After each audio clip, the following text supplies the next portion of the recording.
இல்ல அந்த அறிக்கையை வந்து வந்து விட்டது.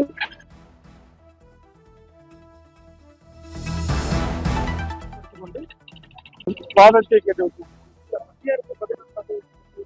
அது அவங்க அறிக்கை தாக்கல் பண்ணாங்க. அது அதனாலதான் இப்போ எதிர்ப்பு வாதம் கேட்டாங்க. இல்ல வழக்கமா வந்து இன்னைக்கு வந்து டெத் சென்டென்ஸ் கொடுக்கணுமா இல்ல லைஃப் கொடுக்கணுமா அதுக்கான ஆர்குமெண்ட் தான்.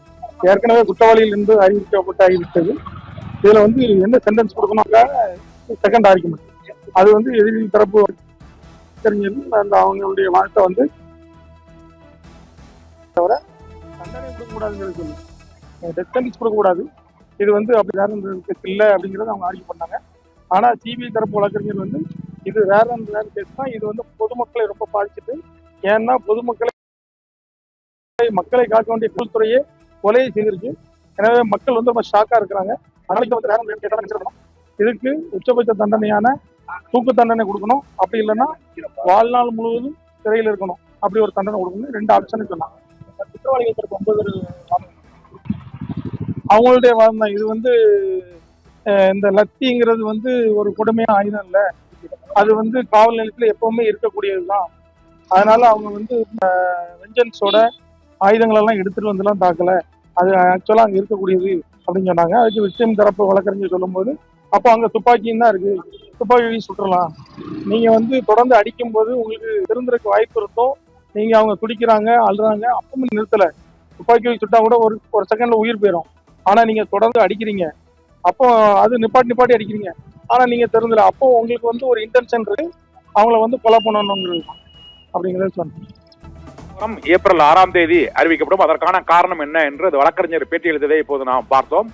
அதில் சாகும் வரை ஆயுள் தண்டனையா அல்லது அவர்களுக்கு மரண தண்டனையா என்பது குறித்த விவாதம் மற்றும் இருதரப்பு வாதங்கள் ஆகியவற்றின் அடிப்படையில் நீதிபதி முத்துக்குமரன் 6ஆம் தேதி 9 பேருக்கும் inspector Sridhar, SI Raghuganesh, SI Balakrishnan உள்ளிட்ட காவலர்கள் உள்ளிட்ட அந்த 9 பேருக்குமான தண்டனை வாழ்நாள் சிறை தண்டனையா அல்லது அவர்களுக்கு தூக்கு தண்டனை விதிக்க வகை செய்யும் மரண தண்டனையா என்பது குறித்து 6ஆம் தேதி அறிவிக்கப்படும் என எதிர்பார்க்கப்படுகிறது. சிபிஐ தரப்பில் இன்று அவர்களுக்கு மரண தண்டனை வழங்க வேண்டும் என வலியுறுத்தப்பட்டிருக்கிறது. ஏனென்றால் 2 நாட்களாக அந்த ஜெயராஜ் பென்னிக்ஸ் இருவரையும் காவல் நிலையத்தில் அவர்களை கொடூரமாக தாக்கிய படுகாயங்களால் தான் அவர்கள் உயிரிழந்திருக்கிறார்கள். இது இருவர் மீதான கொலை முயற்சி, அவர்கள் கொல்லப்பட வேண்டும் என்ற நோக்கத்தோடு தான் கொடூரமாக அந்த கொரோனா காலத்தில் தாக்குதலில் ஈடுபட்டிருக்கிறார்கள் என்றும் காவலர்கள் திட்டமிட்டே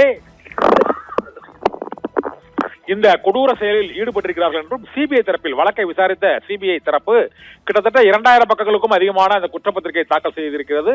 100க்கும் மேற்பட்ட அந்த சாட்சியங்களிடம் விசாரணை நடத்தப்பட்டிருக்கிறது. பொதுவாக லாக்அப் டெத் வழக்குகளில் நேரடி சாட்சியங்கள் இல்லாத சூழ்நிலையில் இந்த வழக்கில் பெண் காவலர்கள் ரேவதி, பியூலா ஆகியோர் அளித்த சாட்சியங்களும் அதன் பின்னர் அந்த காவல் நிலையத்தில் இருந்த இரத்த கரைகளும் காவல் நிலையம் வருவாய்த்துறையின் கட்டுப்பாட்டில் ஒரு வாரம் எடுக்கப்பட்டு அந்த காவல் நிலையத்தில் இரத்த கரைகள் படித்த அந்த லட்சிக்கம்புகள் மற்றும் சுவர்களில் இரத்த கரை படித்திருந்தது. அவர்கள் அடைத்து வைக்கப்பட்டிருந்த அறையில் அந்த இரத்த கரை படிந்த லுங்கிகள் ஆகியவை பறிமுதல் செய்யப்பட்டு ஆவணங்கள் சமர்ப்பிக்கப்பட்டுள்ளன. இதனால் அவர்கள் மீதான அந்த குற்றவாளிகளுக்கான தண்டனை விவரமானது அவர்களுக்கு கொடூரமாக தாக்கி கொலை செய்திருப்பதால் அவர்களுக்கு தூக்கு தண்டனை விதிக்க வேண்டும் என ஜெயராஜ் பென்னிக்ஸ் உறவினர்கள், வழக்கறிஞர் தரப்பு, சிபிஐ தரப்பு சார்பில் வலியுறுத்தப்பட்டது.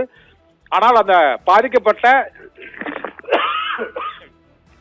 குற்றவாளிகள் தவிர அந்த காவல் நிலையத்தில் இன்ஸ்பெக்டராக இருந்த ஸ்ரீதர் மற்றும் எஸ்ஐ ரகுகணேஷ், எஸ்ஐ பாலகிருஷ்ணன், காவலர்கள் முருகன், சாமித்துறை, முத்துராஜ், செல்லத்துறை, வேல்முத்து, தாமஸ் ஆண்டனி உள்ளிட்டோர் அவர்களை தாக்கியதற்கான ஆதாரங்கள், வாக்குமூலங்கள் கிடைத்ததை ஒட்டி அவர்களிடமும் அந்த லாஸ்ட் ஸ்டேட்மெண்ட் என்று அழைக்கக்கூடிய அந்த கருத்து கேட்கப்பட்டது.